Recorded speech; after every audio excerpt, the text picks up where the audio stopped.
Neljapäeval, 18. veebruaril toimus Kohtla-Järve kultuurikeskuses linnapea pidulik vastuvõtt, kuhu olid kutsutud nii veteranid, ettevõtjad, kultuuritegelased, linna aktiivsed elanikud, linnaasutuste juhid ning ametnikud ja teenistujad nii Kohtla-Järve linnast kui ka teistest omavalitsustest. Avakõnega publiku ette astus Kohtla-Järve volikogu esimees Riina Ivanova, kes meenutas koosviibijatele teostatud töödest linnas sellel aastal ja edaspidisest perspektiividest ning õnnitles saabuva aastapäeva puhul.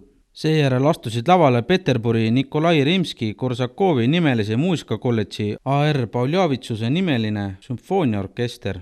Traditsiooniliselt anti üle tänukirjad silmapaistvamatele linnaasutuste töötajatele. Kohtla-Järve linnapea pöördus läbi telekanali Lites õnnitlustega linnaelanike poole.